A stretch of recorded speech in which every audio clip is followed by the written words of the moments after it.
পোশাক কার টাকায় কেনা? এরা যে পোশাক পরে আছে এই পোশাক কার টাকায় কেনা? তাহলে এরা এই পোশাক গায়ে এই লাঠি দিয়ে এরা আমাদের গায়ে হাত দেয় কেন? আপনারা কি বুঝতেছেন কেন এই রাষ্ট্রের সংস্কার প্রয়োজন? এই রাষ্ট্রের যদি সংস্কার না হয় এরা আপনার টাকায় খাবে, আপনার টাকায় পড়বে, আর আপনার বুকের উপর লাঠি দিবে।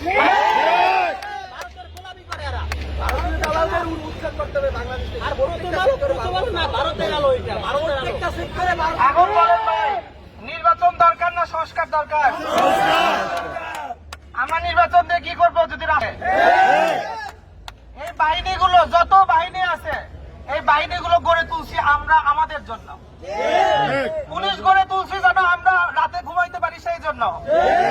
আমরা এদেরকে টাকা পয়সা দিয়ে বেতন দেই কেন? যেন আমাদের দোকানপাট সবকিছু হেফাজতে থাকে, নিরাপত্তায় থাকে, সেই জন্য।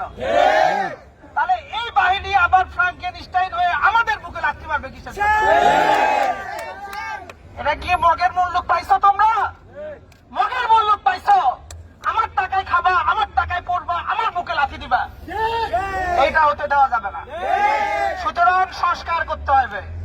সংস্কার পর্যন্ত সবাইকে মাঠে নামতে হবে, মাঠে থাকতে হবে। আমাদের যুদ্ধ শেষ হয় নাই। এখন বলেন, পুলিশ আমার এবং আপনার ভাই কিনা? ভাই কিনা বলেন? পুলিশে যারা আছে সে আপনার চাচাতো ভাই, কেউ আপনার চাচা, কেউ আপনার মামা, কেউ আপনার ছেলে, ঠিক কিনা? আমি এবং আপনি কেন নিজের ভাইয়ের বিরুদ্ধে, নিজের চাচার বিরুদ্ধে যুদ্ধ করতে হবে? কেন? এটা নিশ্চয় সিস্টেম। এই সিস্টেম নিশ্চয়ই এদেরকে খারাপ করে ফেলতেছে। এই সিস্টেমের কারণে ভাইয়ে ভাইয়ে যুদ্ধ লাগতেছে। তাহলে এই সিস্টেমের সংস্কার করতে হবে। এই সিস্টেমের সংস্কার করতে হবে। সুতরাং সংস্কার চাই আমরা।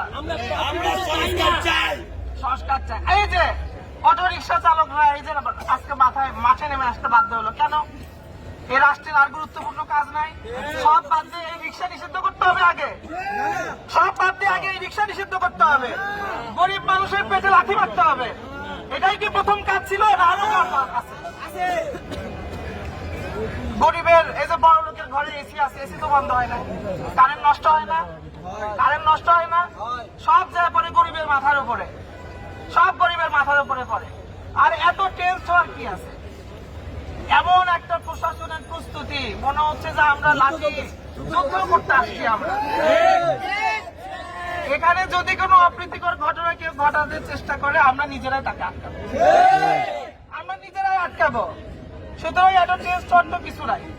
আমরা এখানে অবস্থান করতেছি, আমরা এখানে একটা গরু জবাই করছি, গরুটা রান্না হবে, রান্না হচ্ছে। এখানে আমাদের ভাই ব্রাদাররা সবাই আছে, সবাই মিলে আমরা খাওয়া দাওয়া করবো। পুলিশের ভাইয়েরা কষ্ট করে আমরা প্রোগ্রাম দিচ্ছি, এই জন্য ওনাদেরকে কষ্ট করে এখানে আসতে হয়েছে। অফিসে আরামে বসে থাকতো, তাহলে কষ্টটা আমাদের জন্যই হচ্ছে। তো পুলিশের ভাই ব্রাদার সব সহ আমরা গরু খাবো, নাই। এই যে প্রথম আলোর বিরুদ্ধে আমাদের অভিযোগ, এই প্রথম আলোর অফিসেও আমরা পাঠাবো গরু, আমরা পাঠাবো তো অফিসে। আমরা বলবো যে ডেইলি স্টারে তো অবশ্যই পাঠাইতে হবে। কেন ডেইলি স্টারে কেন গরু পাঠাইতে হবে? কেন? কারণ ডেইলি স্টারে বলবো যে তোরা আবার মানুষ হ, আবার মানুষ হ, মদ বাদ দিয়ে গরু খাওয়া মানুষ হ।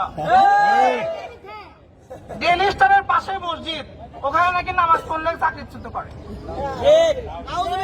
ওখানে নাকি টেবিলে টেবিলে বোতলের মধ্যে মদ থাকে, সবার সহকর্মী নাকি মদ খায় সারাদিন। আমরা কই যে ভাই মদ বাদ দে গরু খাওয়া মানুষ। তো এটার জন্য এত যুদ্ধ প্রস্তুতির কি আছে রে ভাই? চারদিকে ঘেরাও করে রাখছেন, কোনো লাভ নাই তো ভাই, কোনো লাভ নাই।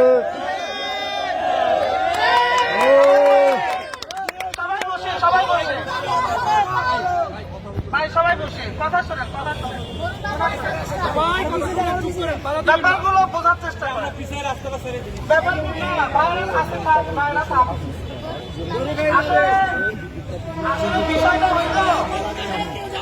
বিষয়টা হইল যে আসলে পুলিশ সেনাবাহিনী সবাই একটু চিন্তিত হয়ে গেছে যে আমরা না জানি কি করে ফেলবো। তো আস্তে আস্তে তারা একটু বুঝতেছে আর আস্তে আস্তে জায়গাটাকে ছেড়ে দিচ্ছে।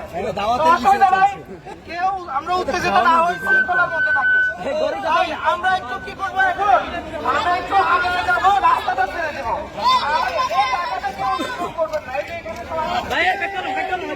ভাই পিছের ব্যানারটা দেন, ব্যানার। আজকে